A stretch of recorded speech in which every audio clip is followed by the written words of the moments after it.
ਖਬਰਾਂ ਦੇ ਵੱਲ ਆਈਏ ਤੇ ਗੱਲ ਕਰੀਏ ਸਰਕਾਰੀ ਪੁਲਿਸ ਦੀ, ਜਿਹੜੀ ਇਸ ਟਾਈਮ ਮਜੀਠੀਆ ਨੂੰ ਲੱਭ ਰਹੀ ਹੈ। ਗੱਲ ਸਿਰਫ ਮਜੀਠੀਆ ਦੇ ਨਾਲ ਹੀ ਜੁੜੀ ਨਹੀਂ ਗੀ, ਗੱਲ ਲੋਕਾਂ ਦੇ ਹੱਕਾਂ ਅਧਿਕਾਰਾਂ ਦੀ ਵੀ ਹੈ, ਗੱਲ ਪੋਲੀਟੀਕਲ ਲੜਾਈ ਨੂੰ ਹੋਰ ਪਾਸੇ ਲਿਜਾਣ ਦੀ ਵੀ ਹੈ, ਤੇ ਗੱਲ ਅਕਾਲੀ ਦਲ ਦੇ ਜੁਝਾਰੂਪਣ ਦੇ ਨਾਲ ਵੀ ਜਾ ਜੁੜਦੀ ਹੈ। ਸ਼ਰਮਾ ਜੀ, ਦਿਓ ਜ਼ਰਾ ਤਫਸੀਲ ਇਸ ਪੂਰੇ ਮਾਮਲੇ ਦੀ। ਬਿਲਕੁਲ ਜੀ, ਵਿਕਰਮ ਮਜੀਠੀਆ ਦੇ ਖਿਲਾਫ ਜੀ ਮਜੀਠਾ ਪੁਲਿਸ ਦੇ ਵੱਲੋਂ ਕਾਰਵਾਈ ਪਾ ਕੇ FIR ਪਾ ਕੇ ਲੁੱਕਆਊਟ ਨੋਟਿਸ ਜਾਰੀ ਕਰ ਦਿੱਤਾ ਗਿਆ ਜੀ। ਮਤਲਬ ਇੱਕ ਤਰ੍ਹਾਂ ਨਾਲ 에ਅਰਪੋਰਟ ਵਗੈਰਾ ਨੂੰ ਵੀ ਅਲਰਟ ਕਰ ਦਿੱਤਾ ਗਿਆ ਕਿਤੇ ਵਿਕਰਮ ਮਜੀਠੀਆ ਵਿਦੇਸ਼ ਨੂੰ ਨਾ ਭੱਜ ਜਾਵੇ। 12 ਦੇ ਕਰੀਬ ਟੀਮਾਂ ਬਣਾਈਆਂ ਗਈਆਂ ਕਿ ਵਿਕਰਮ ਮਜੀਠੀਆ ਨੂੰ ਲੱਭੋ, ਜਿੱਥੋਂ ਮਰਜ਼ੀ ਲੱਭ ਲਿਆਓ। ਤੇ ਇਸ ਸਾਰੇ ਵਰਤਾਰੇ ਦੇ ਵਿੱਚ ਕਿਵੇਂ ਪੁਲਿਸ ਤੋਂ ਪੁਆਇੰਟ ਟੂ ਪੁਆਇੰਟ ਜਾਣਕਾਰੀ ਲਈ ਜਾ ਰਹੀ ਹੈ, ਉਹਦਾ ਅੰਦਾਜ਼ਾ ਇਸੇ ਗੱਲ ਤੋਂ ਲੱਗਦਾ ਕਿ ਕਿਸ ਤਰ੍ਹਾਂ FIR ਹੁੰਦੀ ਹੈ, ਕਿਸ ਤਰ੍ਹਾਂ ਉਹਦੇ ਵਿੱਚ ਨਾਮ ਆਉਂਦੇ ਨੇ, ਕਿਸ ਤਰ੍ਹਾਂ ਕਾਰਵਾਈ ਅੱਗੇ ਵੱਧਦੀ ਹੈ। ਇਹ ਸਾਰੀ ਚੱਲਦੀ ਕਾਰਵਾਈ ਦੇ ਵਿੱਚ SSP ਦੀ ਬਦਲੀ ਵੀ ਹੋ ਜਾਂਦੀ ਹੈ ਨਾ। ਜਿਹੜੇ 12-14 ਅਫਸਰ ਬਦਲੇ, ਉਹਨਾਂ ਚ ਦਿਹਾਤੀ ਦਾ ਅੰਮ੍ਰਿਤਸਰ ਦਿਹਾਤੀ ਦਾ SSP ਬਦਲਤਾ, ਉਹ ਤੋਂ ਵੀ ਸਪਸ਼ਟ ਅੰਦਾਜ਼ਾ ਮਿਲਦਾ ਕਿ ਸਰਕਾਰ ਉਹ ਤੋਂ ਨਾਖੁਸ਼ ਹੈ। ਨਾਖੁਸ਼ੀ ਦਾ ਕਾਰਨ ਵੀ ਸਰਕਾਰ ਦਾ ਇੱਕ ਹੈਗਾ ਕਿ ਜਿੱਦਣ ਚੋਣਾਂ ਸੀ ਉਸ ਦਿਨ ਆਮ ਆਦਮੀ ਪਾਰਟੀ ਦੇ ਵਰਕਰਾਂ ਤੇ ਅਕਾਲੀ ਦਲ ਦੇ ਵਰਕਰਾਂ ਜਾਂ ਮਜੀਠੀਏ ਦੇ ਸਮਰਥਕਾਂ ਦੇ ਵਿਚਾਲੇ ਟਕਰਾਅ ਹੋ ਗਿਆ। ਠੀਕ ਹੈ। ਉਹ ਟਕਰਾਅ ਦੇ ਵਿੱਚ ਮਤਲਬ ਕਿ ਜਿਹੜੀ ਧਿਰ ਦੇ ਉੱਤੇ ਸਵਾਲ ਆ ਉਹ ਆਮ ਆਦਮੀ ਪਾਰਟੀ ਦੀ ਧਿਰ ਤੇ ਆ, ਤੇ ਉਹਨਾਂ ਦਾ ਇੱਕ ਬੰਦਾ, ਪੰਮੇ ਨਾਂ ਦਾ ਬੰਦਾ, ਫੜ ਵੀ ਲਿਆ ਪੁਲਿਸ ਨੇ। ਹੁਣ ਸਰਕਾਰ ਔਖੀ ਨਹੀਂ ਹੋਊਗੀ ਕਿ ਸਾਡੀ ਉਹ ਸਰਕਾਰ ਹੋਵੇ, ਸਾਡੀ ਉਹ ਪੁਲਿਸ ਹੋਵੇ ਤੇ ਸਾਡਾ ਹੀ ਬੰਦਾ ਫੜ ਲੈਣ। ਬਿਲਕੁਲ ਸਹੀ ਹੈ ਜੀ, ਬਿਲਕੁਲ ਸਹੀ।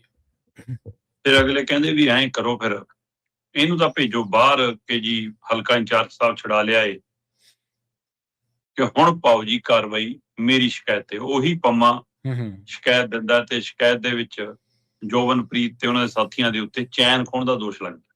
ਠੀਕ ਹੈ ਜੀ। ਚੈਨ ਬਰਾਮਦ ਕਰ ਲਈ, ਜਾਂ ਚੈਨ ਬਰਾਮਦ ਕਰਨ ਦਾ ਤਰੀਕਾ ਇਹ ਹੈ ਕਿ 5:30 ਵਜੇ ਜਾਓ, ਅਗਲੇ ਨੂੰ ਘਰੋਂ ਚੱਕ ਲਿਆਓ ਤੇ ਫਿਰ ਉਹਨੂੰ ਥਾਣੇ ਚ ਲੁਕੋ ਕੇ ਰੱਖ ਲਓ ਕਿਤੇ ਕੁਆਟਰ ਦੇ ਵਿੱਚ। ਤੇ ਫਿਰ ਵਿਕਰਮ ਮਜੀਠੀਆ ਆਪਣੇ ਉਸੇ ਅੰਦਾਜ਼, ਕਿਉਂਕਿ ਵਿਕਰਮ ਮਜੀਠੀਆ ਦੇ ਉੱਤੇ ਬੇਸ਼ੱਕ ਆਮਦਨ ਤੋਂ ਬਾਅਦ ਜਾਇਦਾਦ ਦਾ ਕੇਸ ਚੱਲਦਾ, ਜ਼ਮਾਨਤ ਤੇ ਨੇ। ਵਿਕਰਮ ਮਜੀਠੀਆ ਦੇ ਉੱਤੇ ਬੇਸ਼ੱਕ ਡਰੱਗ ਦੇ ਉੱਤੇ ਉਂਗਲ ਧਰਦੀ ਹੈ ਪੰਜਾਬ ਸਰਕਾਰ, ਸਟੇਜਾਂ ਤੋਂ ਪ੍ਰਚਾਰ ਦੀ ਵੀ, ਪਰ ਚਲਾਨ ਪੇਸ਼ ਨਹੀਂ ਕਰ ਰਹੀ। ਉਹ ਵਿਕਰਮ ਮਜੀਠੀਆ ਲਗਾਤਾਰ ਸਰਕਾਰ ਨੂੰ ਘੇਰਦਾ ਰਹੇ ਨੇ। ਬੇਸ਼ੱਕ ਉਹਨਾਂ ਦੇ ਅਕਾਲੀ BJP ਦੇ ਸਮੇਂ ਪੁਲਿਸ ਦੀ ਵਰਤੋਂ ਕਿਵੇਂ ਹੁੰਦੀ ਰਹੀ, ਕਾਂਗਰਸ ਦੇ ਸਮੇਂ ਪੁਲਿਸ ਦੀ ਵਰਤੋਂ ਕਿਵੇਂ ਹੁੰਦੀ ਰਹੀ, ਪੈਰਲਲ ਸਵਾਲ ਖੜਾ। ਬਿਲਕੁਲ ਸਹੀ। ਕਿ ਇਸੇ ਤਰੀਕੇ ਪੁਲਿਸ ਹਮੇਸ਼ਾ ਸਰਕਾਰੀ ਹੋ ਰਹੀ ਹੈ, ਉਹ ਕਦੇ ਲੋਕਾਂ ਦੀ ਪੁਲਿਸ ਬਣੀ ਹੋ ਨਹੀਂ। ਸਹੀ ਹੈ। ਤੇ ਇਸ ਲਈ ਫਿਰ ਹੁਣ ਮੌਜੂਦਾ ਸਰਕਾਰ ਦੀ ਆਓ ਤੇ ਵਿਕਰਮ ਮਜੀਠੀਆ ਸਰਕਾਰ ਨੂੰ ਘੇਰਦੇ ਨੇ, ਇਸ ਲਈ ਸਰਕਾਰ ਨੂੰ ਰੜਕਦੇ ਵੀ ਨੇ। ਉਹਨਾਂ ਸੁਖਬੀਰ ਬਾਦਲ ਨਹੀਂ ਰੜਕਦਾ, ਉਹਨਾਂ ਰਾਜਾ ਵੜਿੰਗ ਨਹੀਂ ਰੜਕਦਾ, ਜਿੰਨਾ ਵਿਕਰਮ ਮਜੀਠੀਆ ਰੜਕਦਾ। ਕਿਉਂਕਿ ਵਿਕਰਮ ਮਜੀਠੀਆ ਤੰਜ ਵਿਅੰਗ, ਉਹਨਾਂ ਦਾ ਹੀ ਅੰਦਾਜ਼, ਉਹਨਾਂ ਦਾ ਹੀ ਤਰੀਕਾ, ਉਹ ਸਾਰਾ ਕੁਝ ਕਰ ਲੈਂਦੇ ਆ। ਜੀ ਜੀ। ਚਲੋ ਵਿਕਰਮ ਮਜੀਠੀਆ ਆਪਣੇ ਸਮਰਥਕ ਦੇ, ਆਪਣੇ ਸਾਥੀ ਦੇ ਪਿੱਛੇ ਪੈਰ ਨੱਪਦੇ ਥਾਣੇ ਤੱਕ ਪਹੁੰਚ ਗਏ ਤੇ ਕਵਾਇਦ ਕੀਤੀ ਕਿ ਮੈਂ ਕਢਾ ਲਵਾਂ, ਛੁਡਾ ਲਵਾਂ। ਉਹ ਬੈਰਕ ਦਿਖਾਤੇ, ਖਾਲੀ ਦਿਖਾਤਾ ਸਾਰਾ ਕੁਝ। ਫਿਰ ਉੱਥੋਂ ਹਾਕਾ ਮਾਰਦੇ ਉਹਦੇ ਕਮਰੇ ਤੱਕ ਚਲੇ ਗਏ, ਕੁਆਟਰ ਤੱਕ ਉੱਥੋਂ ਕੱਢ ਲਿਆਏ। ਉਹ ਤੋਂ ਬਾਅਦ ਅਗਲਿਆਂ ਨੇ ਜੀ ਲੰਬੀ ਜੱਦੋਜਹਿਦ ਤੋਂ ਬਾਅਦ FIR ਦੀ ਕਾਪੀ ਦਿਖਾਈ, ਉਸ ਦਾ ਤਾਜ਼ੀ ਕੱਟੀ ਹੋਈ, ਨਵੀਂ ਬਣਾਈ, ਜੋ ਕੀਤਾ ਤੇ ਉਹਦੇ ਆਧਾਰ ਤੇ ਉਹਨਾਂ ਨੇ ਬੰਦਾ ਤਾਂ ਰੱਖ ਲਿਆ ਉੱਥੇ ਤੇ ਇਹਨਾਂ ਨੂੰ ਤੋਰਤਾ ਜੀ। ਹੁਣ ਫਿਰ ਸਰਕਾਰ ਕਹਿੰਦੀ ਉਹਨੂੰ ਵੀ ਮੌਕਾ ਮਿਲ ਗਿਆ, ਕਰੋ ਅੰਮ੍ਰਿਤਪਾਲ ਮਾਂਗ ਵਰਗਾ, ਬਣਾਓ ਅਜਨਾਲੇ ਵਰਗਾ ਕੇਸ ਕਿ ਜੀ ਥਾਣੇ ਤੇ ਹਮਲਾ। ਤੇ ਥਾਣੇ ਤੇ ਹਮਲੇ ਦੇ ਕੇਸ ਦੇ ਵਿੱਚ ਫਿਰ ਵਿਕਰਮ ਮਜੀਠੀਆ, ਉਹਦੇ ਕੁਝ ਸਾਥੀ ਤੇ ਉਹ ਤੋਂ ਇਲਾਵਾ 40-50 ਅਣਪਛਾਤੇ। ਹੁਣ ਅਣਪਛਾਤੇ ਜਿਹੜਾ ਸਿਰ ਚੱਕੇ ਉਹਨੂੰ ਚੱਕ ਲਓ, ਜਿਹਦਾ ਮਰਜ਼ੀ ਨਾ ਪਾ ਲਓ। ਹੁਣ ਵਿਕਰਮ ਮਜੀਠੀਆ ਦੇ ਸਮਰਥਕ ਸਾਰੇ ਸਾਈਡਲਾਈਨ ਹੋਣਾ ਪਊਗਾ ਉਹਨਾਂ ਨੂੰ, ਮੁੱਢਲੀ ਕਤਾਰ ਦੇ ਲੀਡਰਾਂ ਨੂੰ ਸਾਰੇ ਪਰੇ ਹੋਣਾ ਪਊਗਾ। ਉਹਨਾਂ ਦੇ ਭੈਣ ਭਰਾਵਾਂ ਤੱਕ ਨੂੰ ਡਰ ਹੋਊਗਾ ਕਿ ਪਤਾ ਨਹੀਂ ਕਿਹਨੂੰ ਚੱਕ ਲਵੇ ਪੁਲਿਸ। ਇਹ ਤਰੀਕਾ ਇਹਨਾਂ ਦਾ ਸਹੀ ਹੈ। ਹੁਣ ਇਹ ਕਿਹੜਾ ਸਾਰੇ ਰਵਨੀਤ ਬਿੱਟੂ ਦੇ ਰਿਸ਼ਤੇਦਾਰ ਨੇ ਕਿ ਛੁਡਾ ਕੇ ਲੈ ਜਾਣਗੇ ਓਂਕਾਰ ਸਿੰਘ ਨੂੰ, ਠੀਕ ਹੈ ਨਾ। ਤੇ ਉੱਥੇ ਤਾਂ ਰਵਨੀਤ ਬਿੱਟੂ ਦੀ ਤਾਂ ਕੋਈ ਕਾਰਵਾਈ ਹੋਈ ਨਹੀਂ, ਇਹੀ ਅਸੀਂ ਦੇਖੀ ਨਹੀਂ। ਜੀ ਜੀ ਬਿਲਕੁਲ। ਜਾਂ ਉਹਦੇ ਸਮਰਥਕਾਂ ਦੇ ਉੱਤੇ ਕੋਈ ਲੁੱਕਆਊਟ ਨੋਟਿਸ ਜਾਰੀ ਹੋ ਗਿਆ ਹੋਵੇ, ਜਾਂ ਉਹਨਾਂ ਨੂੰ ਅਣਪਛਾਤਿਆਂ ਤੌਰ ਤੇ। ਸੋ ਇੱਥੇ ਹੁਣ ਹੋਰ ਤਰ੍ਹਾਂ ਦੇ ਤਰੀਕਾ ਇੱਥੇ ਚੱਲ ਰਹੀ ਆ ਕਾਰਵਾਈ। ਸਹੀ ਹੈ। ਹੁਣ ਵਿਕਰਮ ਮਜੀਠੀਆ ਤਾਂ ਹੋ ਗਈ ਜੀ ਰੂਪੋਸ਼ ਹਲੇ ਫਿਲਹਾਲ, ਧਿਰ ਪਹੁੰਚ ਗਈ ਉਹਨਾਂ ਦੀ ਅਦਾਲਤ। ਸਰਕਾਰ ਲੜ ਰਹੀ ਹੈ ਪੁਲਿਸ ਸਹਾਰੇ, ਵਿਕਰਮ ਮਜੀਠੀਆ ਲੜ ਰਹੇ ਨੇ ਕਾਨੂੰਨ ਸਹਾਰੇ ਜਾਂ ਅਦਾਲਤਾਂ ਦੇ ਸਹਾਰੇ। ਸਹੀ ਹੈ। ਹੁਣ ਉਧਰੋਂ ਅੱਜ ਪੁਲਿਸ ਨੂੰ ਵੀ, ਸਰਕਾਰ ਨੂੰ ਵੀ ਨੋਟਿਸ ਹੋ ਗਿਆ ਕਿ ਅੱਜ ਦਿਓ ਜੀ ਜਵਾਬ, ਤੇ ਉਹ ਤੋਂ ਬਾਅਦ ਦੇਖਦੇ ਹਾਂ ਕੀ ਹੁੰਦਾ। ਪਰ ਇਸ ਵਰਤਾਰੇ ਨੂੰ ਇੱਕ ਵੱਖਰੇ ਨੁਕਤੇ ਤੋਂ ਸਮਝਣ ਦੀ ਲੋੜ ਹੈ ਪ੍ਰਵੀਨ ਜੀ। ਇਹਦਾ ਮਤਲਬ ਸਰਕਾਰਾਂ ਕੀ ਇਹ ਚਾਹੁੰਦੀਆਂ ਨੇ ਕਿ ਕੱਲ ਨੂੰ ਜਦੋਂ ਚੋਣਾਂ ਹੋਣ ਦੂਜੀ ਧਿਰ ਦਾ ਕੋਈ ਪੋਲਿੰਗ ਏਜੰਟ ਵੀ ਨਾ ਬਣੇ। ਸਹੀ ਹੈ। ਕਿ ਪੋਲਿੰਗ ਏਜੰਟਾਂ ਨੂੰ ਵੀ ਇਸ ਕਦਰ ਡਰਾਉਣਾ ਕਿ ਕੋਈ ਵਿਰੋਧੀ ਧਿਰ ਦੇ ਉਮੀਦਵਾਰ ਨਾਲ ਖੜਾ ਵੀ ਨਜ਼ਰ ਨਾ ਆਵੇ, ਸਹੀ ਹੈ। ਕੱਲ ਨੂੰ ਕੋਈ ਬੂਥ ਵੀ ਨਾ ਲਾਉਣ। ਇੰਨਾ ਡਰਾ ਦਿਓ ਲੋਕਾਂ ਨੂੰ। ਕੀ ਉਹ ਵਰਤਾਰਾ ਹੈ?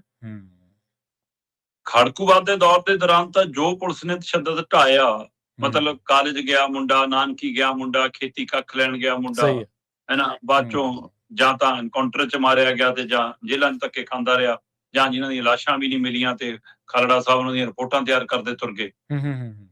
ਇਹ ਸਾਰਾ ਵਰਤਾਰਾ। ਪਰ ਉਸ ਤੋਂ ਬਾਅਦ ਜਾਂ ਉਸ ਤੋਂ ਪਹਿਲਾਂ ਦਾ ਦੌਰ ਜੇ ਤੁਸੀਂ ਦੇਖੋ, ਈਵਨ ਉਹਨਾਂ ਦਿਨਾਂ ਦੇ ਵਿੱਚ ਵੀ ਜੇ ਕੁਝ ਅਜਿਹੀ ਸਥਿਤੀ ਬਣਦੀ ਸੀ ਕਿ ਪਿੰਡ ਚੋਂ ਕਿਸੇ ਨੂੰ ਚੱਕ ਲਿਆ, ਕੁਝ ਕਰ ਲਿਆ, ਤਾਂ ਪਿੰਡ ਦੀ ਪੰਚਾਇਤ ਟਰੈਲੀ ਭਰ ਕੇ ਰੇੜਾ ਜੋੜ ਕੇ ਥਾਣੇ ਪਹੁੰਚ ਜਾਂਦੀ ਸੀ। ਸਹੀ ਹੈ, ਬਿਲਕੁਲ ਜੀ, ਇਦਾਂ ਹੀ ਹੈ।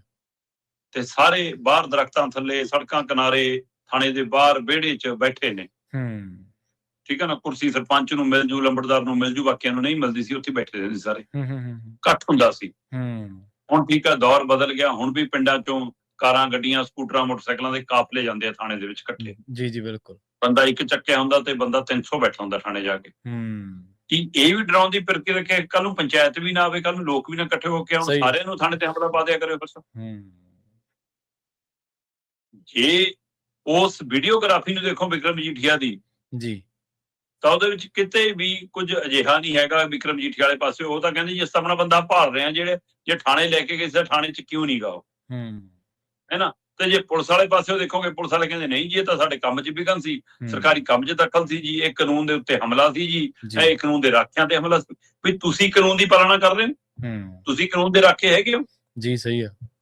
ਤੇ ਇਸ ਲਈ ਇਹ ਸਾਰਾ ਵਰਤਾਰਾ ਸਿੱਧਾ ਦਿਖਦਾ ਕਿ ਪੁਲਿਸ ਇੱਥੇ ਟੂਲ ਹੈ, ਲੜਾਈ ਭਗਵੰਤ ਮਾਨ ਤੇ ਮਜੀਠੀਆ ਦੀ ਹੈ। ਹੁਣ ਕੀ ਵਿਕਰਮ ਮਜੀਠੀਆ ਨੇ ਮੌਕਾ ਦਿੱਤਾ ਸਰਕਾਰ ਨੂੰ ਆਪਣੇ ਖਿਲਾਫ ਬੈਠੇ ਬਿਠਾਏ ਜੀ? ਸਹੀ ਹੈ। ਕੀ ਵਿਕਰਮ ਮਜੀਠੀਆ ਨੇ ਜਾਣਬੁੱਝ ਕੇ ਇਹ ਰਾਹ ਚੁਣਿਆ? ਕੀ ਉਹਨੂੰ ਅੰਦਾਜ਼ਾ ਸੀ ਕਿ ਸਰਕਾਰ ਏਦਾਂ ਵੀ ਕਰ ਸਕਦੀ ਹੈ? ਜਾਂ ਵਿਕਰਮ ਮਜੀਠੀਆ ਸੱਚਮੁੱਚ ਥਾਣਾ ਘੇਰਨੇ ਆਉਂਦੇ ਤੇ ਬੰਦਾ 1000 ਲੈ ਕੇ ਆਉਂਦੇ, ਜਾਂ ਉਹ ਥਾਣੇ ਮੂਹਰੇ ਧਰਨਾ ਲਾਉਣ ਦੇ, ਪ੍ਰਦਰਸ਼ਨ ਕਰਨ ਆਉਂਦੇ ਕਿ ਆ ਬੈਠੇ ਆ ਜੀ, ਸਾਨੂੰ ਵੀ ਸਾਰਿਆਂ ਨੂੰ ਗ੍ਰਿਫਤਾਰ ਕਰ ਲਓ, ਫਿਰ ਤਰੀਕਾ ਹੋਰ ਹੁੰਦਾ। ਸੋ ਇਹ ਸਾਰੇ ਸਵਾਲ ਹੁਣ ਨਵੇਂ ਤਰੀਕੇ ਨਾਲ ਐਡਰੈਸ ਹੋ ਰਹੇ ਨੇ। ਪਰ ਇਹ ਸਾਰੇ ਦੇ ਵਿੱਚੋਂ ਇੱਕ ਗੱਲ ਬਿਲਕੁਲ ਨਿੱਤਰ ਕੇ ਸਾਫ਼ ਹੈ ਕਿ ਪੰਜਾਬ ਦੇ ਵਿੱਚ ਪੁਲਿਸ ਦਾ ਰਾਜ ਹੈ ਤੇ ਪੁਲਿਸ ਨੂੰ ਚਲਾ ਸੱਤਾਧਾਰੀ ਧਿਰ ਸ਼ਰੇਆਮ ਰਹੀ ਹੈ। ਜੇ ਇਹਨਾਂ ਨੂੰ ਮਤਲਬ ਕਿ ਇਸ ਵਿਕਰਮ ਮਜੀਠੀਆ ਦੇ ਥਾਣੇ ਆਉਣ ਨਾਲ ਅਮਨ ਕਾਨੂੰਨ ਦੀ ਸਥਿਤੀ ਵਿਗੜਦੀ ਦਿਖਦੀ ਆ, ਤਾਂ ਜਦੋਂ ਇੱਕੋ ਜੀ ਮਤਲਬ ਕਿ RTI ਮੰਗਣ ਵਾਲਾ ਮੁੰਡਾ ਮਾਰਿਆ ਗਿਆ, ਬੇਸ਼ੱਕ ਉਹ ਰਿਸ਼ਤੇਦਾਰ ਨੇ ਮਾਰਿਆ ਜੀ, ਕੀ ਮਾਮਲਾ ਜੋ ਮਰਜੀ, ਪਰ ਗੋਲੀ ਚਲਾਉਣ ਦੀ ਹਿੰਮਤ ਹੈ ਨਾ ਲੋਕਾਂ ਦੀ, ਬਿਲਕੁਲ ਡਰ ਤਾਂ ਹੈ ਨਹੀਂ ਨਾ ਕੋਈ। ਉੱਥੇ ਅਮਨ ਕਾਨੂੰਨ ਦੀ ਸਥਿਤੀ ਭੰਗ ਨਹੀਂ ਹੁੰਦੀ। ਮਾਸਟਰ ਆਪਣੇ ਜਵਾਕ ਨੂੰ ਛੱਡਣ ਜਾਵੇ ਤੇ ਮੁੜ ਕੇ ਲਾਸ਼ ਬਣ ਕੇ ਆਪਣੇ ਘਰੇ ਪਰਤੇ, ਅੰਮ੍ਰਿਤਸਰ ਦੇ ਵਿੱਚ ਮੱਖੀਆਂ ਆਪਣੇ ਪਣਾਉਣੀਆਂ ਹੋਣ, ਤੇ ਜੀ ਉਹ ਉੱਥੇ ਨਹੀਂ ਦਿਖਦਾ ਕਿ ਹਾਂ ਪੰਜਾਬ ਦੇ ਵਿੱਚ ਅਮਨ ਕਾਨੂੰਨ ਦੀ ਸਥਿਤੀ ਨੂੰ ਕੌਣ ਭੰਗ ਕਰ ਰਿਹਾ। ਕਿੰਨੇ ਮਾਮਲੇ ਮੱਖੂ ਦੇ ਵਿੱਚ ਦੁਕਾਨ ਤੇ ਬੈਠਾ ਕਰਿਆਨੇ ਵਾਲਾ ਬੰਦਾ ਮਾਰਤਾ, ਪਹਿਲਾਂ ਨੰਗਲ ਮੁੰਡਾ ਮਾਰਿਆ ਸੀ, ਇੱਕ ਦੁਕਾਨਦਾਰਾਂ ਤੇ ਕਿੰਨੇ ਹਮਲੇ ਹੋਲੇ, ਖੇਡ ਦੇ ਮੈਦਾਨਾਂ 'ਚ ਕਿੰਨਾ ਕੁਛ ਹੋ ਲਿਆ, ਕੱਲ ਲੁਧਿਆਣੇ ਗੋਲੀਆਂ ਚੱਲੀਆਂ ਸ਼ਰੇ ਬਾਜ਼ਾਰ, ਉੱਥੇ ਨਹੀਂ ਦਿਖਦਾ ਜੀ। ਸਹੀ ਹੈ। ਸੋ ਇਸ ਲਈ ਇਹਨਾਂ ਦਾ ਅਮਨ ਕਾਨੂੰਨ ਸਿਰਫ ਰਾਜਨੀਤਿਕ ਅਮਨ ਕਾਨੂੰਨ ਹੈ, ਇਹ ਤੋਂ ਵੱਧ ਕੇ ਨਹੀਂ ਹੈ।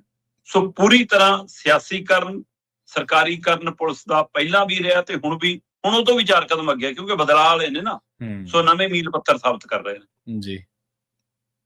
ਬਿਲਕੁਲ।